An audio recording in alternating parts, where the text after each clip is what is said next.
یہ ہے کہ حدیث کا مفہوم ہے کہ آپ صلی اللہ علیہ وسلم نے فرمایا فرقے میں نہ بٹو، تو یہ ہمارے چاروں اماموں نے الگ الگ فرقے کیوں بنا لیے؟ آج کل لفاظی بہت ہے مارکیٹ میں، قرآن کی آیتوں کو غلط فٹ کرنا، جو آیت جدھر کی نہیں تھی اس کو اٹھا کے کہیں اور لگا دی۔ ایک صاحب مجھے کہنے لگے قرآن مجید میں اللہ تعالیٰ کا ارشاد ہے وَاعْتَصِمُوا بِحَبْلِ اللَّهِ جَمِيعًا وَلَا تَفَرَّقُوا، قرآن کہہ رہا ہے اللہ کی رسی کو مضبوطی سے تھام لو اور فرقوں میں نہ بٹو۔ تو آپ نے تو 4 فرقے بنا لیے، حنفی، مالکی، شافعی، حنبلی، اور اس کی ذیلی شاخیں بھی آج کل نکل آئی ہیں۔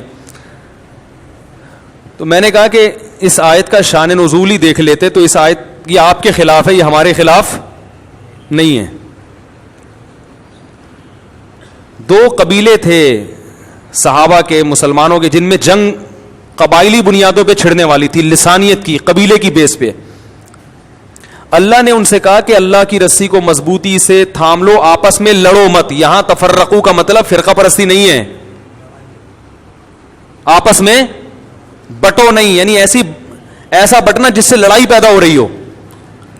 یہ کوئی اختلافی مسائل کی جنگ نہیں ہو رہی تھی ان 2 قبیلوں میں، یہ قبائلی جنگ تھی کہ ہم اوس تم خزرج، ہمارا قبیلہ ایسا تمہارا ایسا۔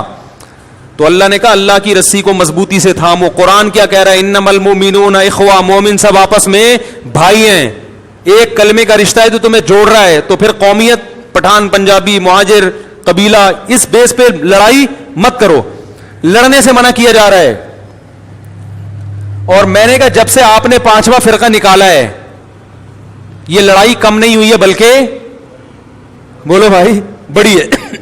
تو اللہ تو کہہ رہے ہیں کلمے کا رشتے کی وجہ سے آپس میں، حنفی بھی کلمہ پڑھتا ہے، شافعی بھی اسی کلمے کو پڑھتا ہے جس کو حنفی پڑھتے ہیں، مالکی بھی وہی کلمہ پڑھتا ہے، وہی اللہ رسول کو، وہی قرآن و سنت کو مانتا ہے، تو آپس میں لڑو مت۔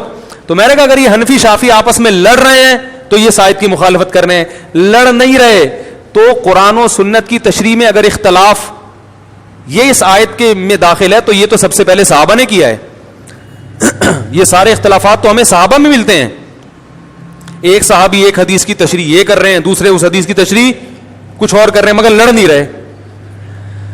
کیا ہو گیا بھائی صحابہ میں امام کے پیچھے فاتحہ پڑھنے والے بھی، امام کے پیچھے فاتحہ کو ناجائز کہنے والے بھی، مگر پھڈا انہوں نے نہیں کیا، اور ایسا کام بھی نہیں کیا جس سے پھڈا پیدا ہو۔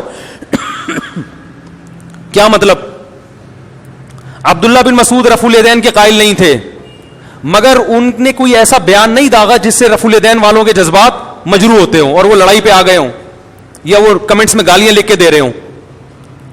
عبداللہ بن عمر رفع الیدین کے قائل تھے، انہوں نے کوئی ایسا بیان رفع الیدین نہ کرنے والوں کے خلاف نہیں دیا کہ جو رفع الیدین کا قائل نہیں ہے۔ ہاں جو قائل ہو کے نہ کرے اس کے مخالفت ان سے ملتی ہے، لیکن جو قائل ہی نہیں ہے اس کے بارے میں انہوں نے کوئی ایسا بیان دیا ہو جس سے اس کے جذبات مجروح ہو جائیں کہ یہ حدیثی کو نہیں مانتے، یہ ایسے ہیں، یہ ویسے ہیں، ایسا کوئی عبداللہ بن عمر کا بیان ہمارے پاس موجود نہیں ہے۔ آج جتنے لوگ یوٹیوب پہ بیٹھے ہوئے ہیں جو فرقہ پرستی کے خلاف جہاد کر رہے ہیں، خدا کی قسم فرقہ پرستی کو پروموٹ کر رہے ہیں، وہ نہیں آ رہی بات، کیونکہ حنفی، شافعی، مالکی، حنبلی تو جب سے یہ ائمہ دنیا میں آئے ہیں انہوں نے ریسرچ کی ہے، اور ان کی ریسرچ کو کتابوں کی شکل میں مدون کیا گیا ہے، تو ان کی ریسرچ کو فالو کرنے والے کو اسی امام کی طرف منسوب کیا جاتا رہا ہے۔ یہ کام تو صدیوں سے ہو رہا ہے، لیکن امت لڑی نہیں ہے، لڑ پہلی دفعہ رہی ہے۔ تو میں نے بتایا کہ جہالت کا دور ہے، کون سی آیت اٹھا کے کدھر فٹ کریں گے، کون سی آیت اٹھا کے ادھر فٹ۔ دیکھو حرمین کے امام وہ حنبلی ہیں، وہ زور سے آمین کہتے ہیں، رفع الیدین کرتے ہیں، ہم وہاں آہستہ آمین کہتے ہیں، رفع الیدین نہیں کرتے۔ کبھی آپ نے دیکھا کہ حرم میں کسی نے پکڑ کے آپ کو مارا ہو؟ ہے بھائی؟ چترول لگایا ہو کہ تو حدیث کو نہیں مانتا، تو یہ کرتا ہے، تو وہ، اور یہ صدیوں سے ہو رہا ہے۔ 700 سال وہاں پر حنفیوں کی حکومت تھی، اس وقت رفع الیدین نہیں ہوتا تھا۔ ائمہ حرم جو حنفی تھے وہ رفع الیدین نہیں کرتے تھے، انہوں نے کبھی رفع الیدین کرنے والوں کو پکڑ کے ان کے خلاف کلپ نہیں بنایا کہ یہ حدیث کے منکر یہ یوں یا یوں۔ اگر کسی نے بنایا تو غلط کیا ہے۔ تو اختلاف اور فرقواریت کو ختم کرنے کا یہ جو طریقہ آج کل مارکیٹ میں چل رہا ہے نا کہ سب کو غلط کہو اور یہ ثابت کرو کہ میں صحیح ہوں، یہ طریقہ قرآن و سنت کے خلاف ہے۔ آپ کو وہی جیسے میرا پورا بھی بیان ہوا نا کہ آپ کو ایک باؤنڈری کھینچنی پڑے گی کہ کس حد تک آپ جا سکتے ہیں, کس حد تک نہیں جا سکتے.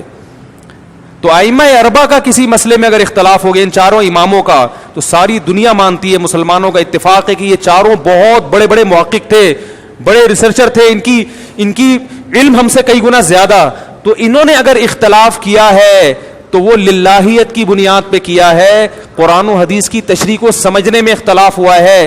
ان میں کوئی بھی حدیث کی مخالفت کرنے والا نہیں تھا. جب وہ اختلاف ہوا ہے تو وہ اسلام کے دائرے کے اندر ہے, اس میں کسی بھی فریق پر ملامت کرنا یا اس کو فالو کرنے والے کو اہل سنت سے خارج کرنا یا اس کو یہ کہنا یہ حدیث کا منکر ہے, یہ حدیث کو نہیں مانتا, یہ عمل فرقواریت کو پھیلا رہا ہے. وہ فرقواریت جس کا قرآن نے ذکر کیا, یہ لڑائیوں کو کیا کر رہا ہے. تو اللہ تو کہہ رہے ہیں مسلمانوں میں کوئی ایسا کام مت کرو جس سے لڑائی پیدا ہو.